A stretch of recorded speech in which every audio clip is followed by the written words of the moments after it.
हरिजन को यस गावते, हरिजन मंगल रूप, वो मंगल के स्वरूप बन गए। इसलिए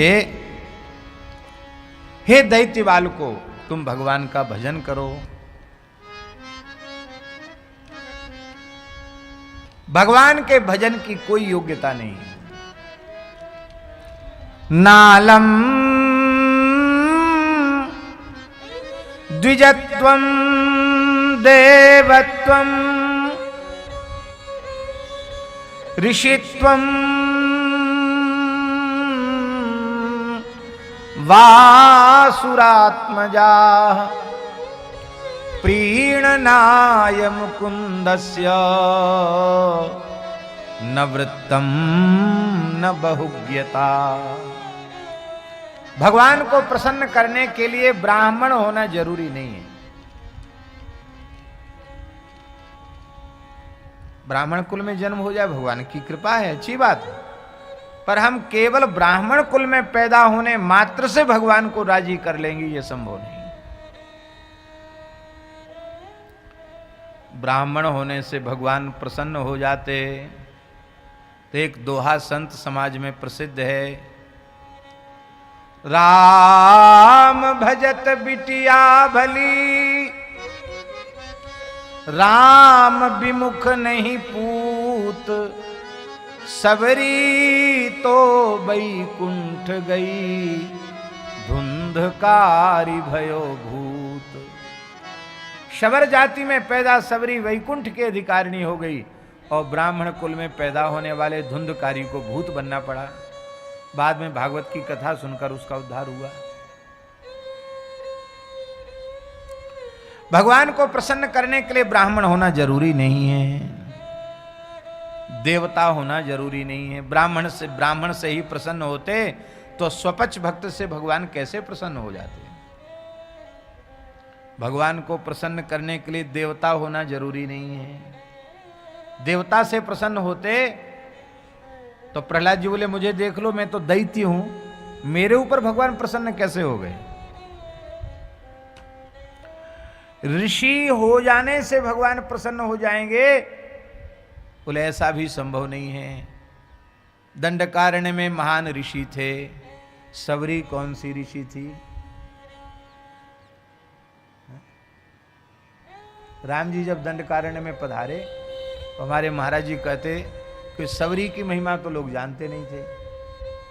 सबरी से तो द्वेष करते थे, घृणा करते थे, और शबरी की महिमा केवल जानते थे महर्षि मतंग।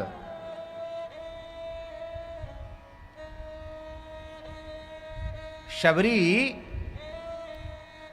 जब जंगल में पहुंची तो जंगल से लकड़ियां बीन करके और महात्माओं के अर्धरात्रि में कुटिया कुटिया के द्वार पर कंडा लकड़ी बीन कर रखा थी, रास्ता साफ कर देती, बाहर झाड़ू वगैरह लगा देती।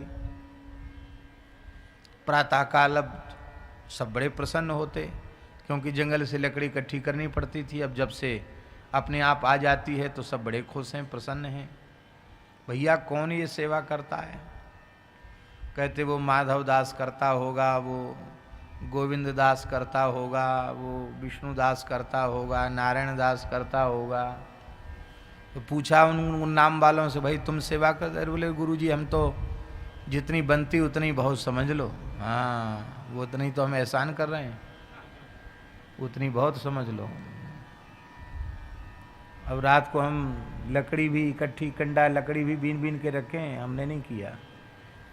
आज जमाना होता तो लोग झूठ बोले, हाँ गुरुजी आप ठीक समझते हैं, लेकिन वो झूठ तो कम से कम नहीं बोलते थे। तो और जो लो ऋषि थे उन्होंने कहा कोई बात नहीं, जैसी भगवान की इच्छा। पर मतंग जी ने कहा कि ये हमारी संपत्ति की चोरी हो रही है, सेवा तो हमारी संपत्ति है और ये सेवा की चोरी कौन कर रहा है? स्वयं दासास तपस्वी ना। तो मतंग महर्षि सावधान हुए, शिष्यों को सावधान कर दिया। तो अर्धरात्रि के समय देखा सबरी एक भील जाति की कन्या, शबर जाति की कन्या वो लकड़ी कंडा लेकर के और रख रही है। देख करके उसके भाव को बहुत प्रसन्नता हुई और शिष्यों को कहा बुलाओ उसको।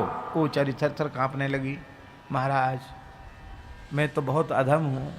तो कोई बात नहीं, पुत्री क्या चाहती है? वो कुछ नहीं चाहती हूँ, जंगल में रह करके आप संतों का दर्शन होता रहे, सेवा करती रहे।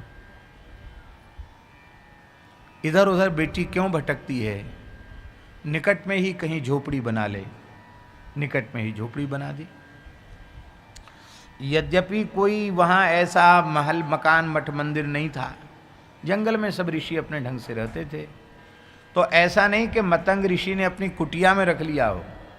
अरे जंगल तो बहुत विशाल है, पर आश्रम के निकट में ही रहने की आज्ञा दे दी। तो इस बात का बड़ा भारी विरोध हुआ कि अरे मतंग ऋषि की बुद्धि मारी गई, उसने तो उसको पतिता को, उस भीलनी को, सबरी को वहीं उस जगह दे दी। प्रियादासी लिखते हैं श्रवण में नाम दियो, इतनी सेवा करती जिसको भजन की पद्धति सिखानी चाहिए। महर्षि मतंग ने तुलसी माला प्रदान कर दी और राम नाम कान में सुना दिया। राम राम का जप जप किया करो बेटी। तो कीनी जाति पात सब न्यारी है। वहां के ऋषियों ने पंचायत की और मतंग जी को जात बिरादरी से अलग कर दिया। बोले तुम अब अलग हो, हम तुम्हारा बहिष्कार करते हैं, तुमने ये अनुचित काम किया। तो मतंग जी दुखी नहीं हुए, उन्होंने कहा कोई बात नहीं, जो भक्त की महिमा न जाने ऐसे समाज में हम नहीं हैं, ये भगवान की बड़ी कृपा है। बहुत अच्छी बात है, आपने अलग कर दिया, ठीक है। और समय आने पर मतंग जी भगवान के यहाँ जाने लगे तो रोने लगे। तो सबरी ने कहा गुरुदेव आपके वियोग में मैं जीवित नहीं रह सकती। कहा बेटी तुमको तो यहाँ रहना पड़ेगा। क्यों? क्योंकि आश्रम आश्रम रघुनंदन पधारेंगे, अपनी चरण रस से सब पवित्र करेंगे, और जिस काल में राम जी का आगमन होगा उस समय यहाँ कोई नहीं रह जाएगा, और राम जी ऐसे ही बिना आदर सत्कार के चले जाएंगे तो हमारा तो आश्रम धर्म ही नष्ट हो जाएगा। इसलिए बेटी मेरी तरफ से इस आश्रम में स्वागत सत्कार राम जी का तुझे ही करना है। कितने समय बाद आएंगे गुरुदेव राम जी? बेटी लगभग 10,000 वर्ष बाद राम जी आवेंगे। कितने साल बाद आएंगे? 10,000 वर्ष बाद आएंगे। और गुरु जी भगवत धाम चले गए और सबरी रामा रामा रटते रटते बीती रे उमरिया, रघुकुल नंदन कब आओगे भिलनी की डगरिया। पलक पावड़े बिछाकर राम जी की प्रतीक्षा कर रही है। तो मतंग जी जानते थे वो भगवान के धाम को चले गए, और इतने ऋषि, इतने कठोर तपस्वी, शास्त्रज्ञ, वेदज्ञ भक्ति की महिमा नहीं समझ सके। तो राम जी चाहते थे इनको ज्ञान हो जाए, वैष्णव की महिमा, भक्त की महिमा, भक्ति की महिमा का ज्ञान हो जाए। तो राम जी पधारे जब दंडकारण्य में, तो ठाकुर जी ने बड़ी लीला की, पूछ पूछ करके आए। महात्माओं के तमाम आश्रम थे वहां ऋषियों के। कोई ऐसे ऋषि थे जो एकाहारी थे, कोई ऐसे महात्मा थे जो फलाहारी थे, कोई ऐसे महात्मा थे जो दूधाहारी थे, कोई ऐसे थे जो पत्राहारी थे, पत्ता चबा के रहते थे, कोई ऐसे थे जो जलाहारी थे, केवल जल पी के ही तपस्या करते थे, कोई ऐसे थे पवनाहारी, वायु पी करके तपस्या करते थे। और वो सब अपने मन में सोचते थे कि परब्रह्म परमात्मा प्रभु श्री राम आए हैं, तो ये अन्नाहारी के यहाँ क्यों आएंगे? एक समय में अन्न खाता है, 8 ग्रास भले ही खाता है, पर खाता तो है ना, इसके यहाँ नहीं आएंगे।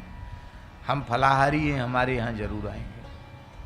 फलाहारी के बगल में जलाहारी, दूधाधारी कहते नहीं नहीं, ना अन्नाहारी के यहाँ ना फलाहारी के यहाँ, भगवान आएंगे हमारे यहाँ। पत्राहारी के यहाँ आएंगे, पत्राहारी जलाहारी कहते नहीं नहीं, इसके सब किसी के यहाँ नहीं आएंगे, हमारे यहाँ आएंगे। पवनाहरि कहते थे सबसे पहले हमारे यहाँ आएंगे, और भगवान सबसे पहले पवनाहरि जी के पास गए।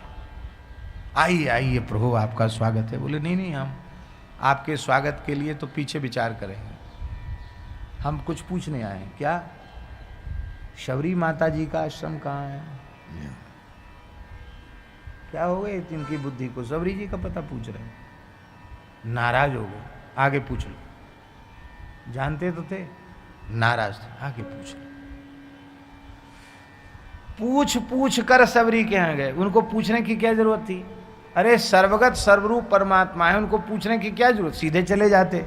लेकिन उनके अहंकार को नष्ट करना था, क्योंकि भगवान गर्व प्रहारी हैं, इसलिए भगवान सबसे पूछ पूछ कर गए। अब वो सब कहने लगे अरे ऐसी लक्षण थे तब तो राजा नहीं बन पाए, तब तो जंगल में भेज दिया। हाँ? अच्छे लक्षण होते तो वहीं रह जाते। देखो बताओ, हम लोगों के यहाँ नहीं है, वहां जा रहे हैं। क्या इनकी बुद्धि को हो गया? राम जी शबरी जी के यहाँ पहुंच गए। पता करो कहाँ गए? बोले तो वहीं बैठे। शबरी ने चरण धोए हैं, चरणामृत लिया है, और प्रेम से भगवान को फल अर्पित कर रही है, और भगवान स्वाद का वर्णन कर करके प्रेम से उसके द्वारा अर्पित फलों को पा रहे हैं।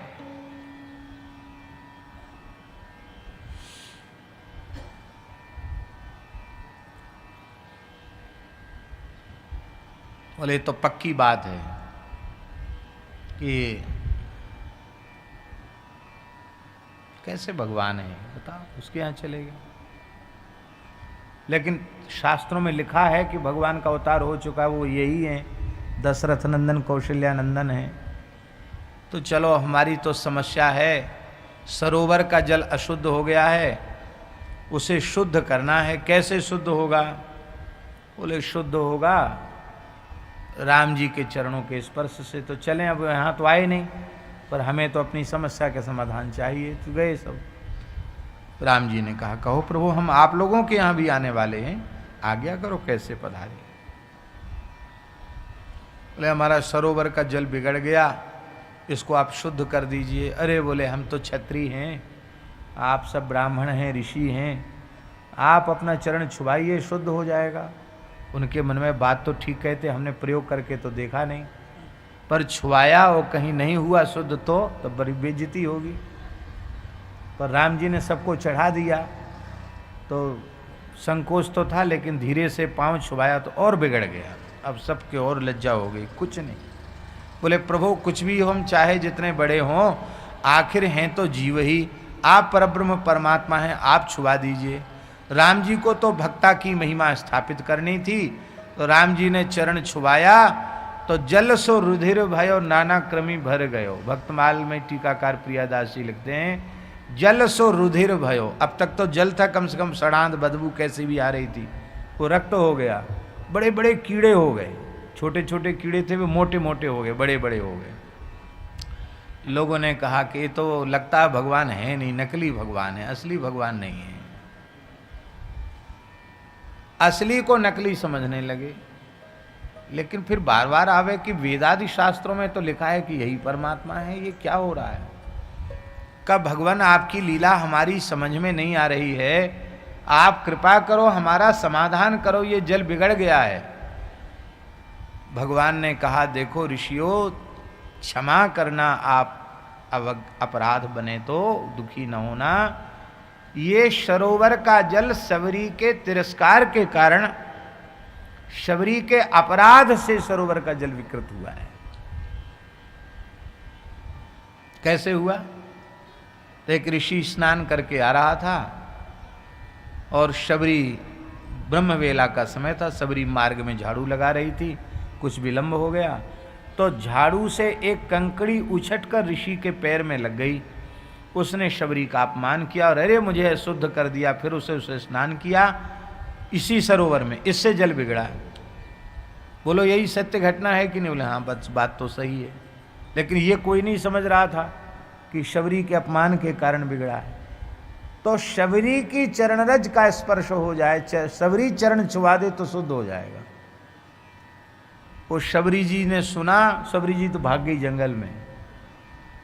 राम जी हमारी महिमा बढ़ा रहे हैं, सांबरी जंगल में भाग गई। अब इस घनघोर जंगल में सबरी को पता कौन करे, कौन खोजे। बोले महाराज वो तो कहाँ गई, कहाँ भाग गई पता नहीं। राम जी ने कहा जहाँ सबरी जी खड़ी थी वहाँ की रज उठा करके सरोवर में डालो। और जैसे ही वहाँ की रज उठा करके सरोवर में डाली गई, जैसे स्फटिक मणि निर्मल होती है, स्फटिक मणि के समान अत्यंत निर्मल जल हो गया। शबरी ने योगाग्नि में अपने देह को भस्मसात करके वो तो भगवान के धाम को चली गई। ऋषि रोने लगे। जब तक सबरी जीवित रही तब तक सबरी की महिमा हम लोग नहीं समझ पाए, और अब जब सबरी भगवत धाम चलेगी, सबके सामने योगाग्नि में अपने देह को भस्म करके भगवत धाम चली गई, तो अब हमारे पास केवल पश्चाताप रह गया। सबरी की महिमा हम नहीं जान सके। इतनी बड़ी भक्ता सबरी। भगवान अब प्रायश्चित बताइए भक्तापराध का। ठाकुर जी ने कहा तुम लोग शिवरी जी के, सबरी जी के सहित मेरी प्रतिमा की स्थापना करो और उसकी प्रतिष्ठा करो, पूजा करो, तो तुम्हारा ये अपराध समाप्त हो जाएगा।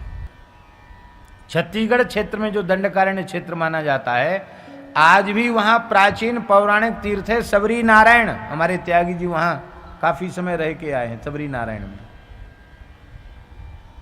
भगवान श्री राम की चतुर्भुज प्रतिमा है और साथ में सबरी जी सेवा में खड़ी है। पुराणों में उस तीर्थ की महिमा का वर्णन है। शिवरी नारायण बड़ा भारी मेला होता है।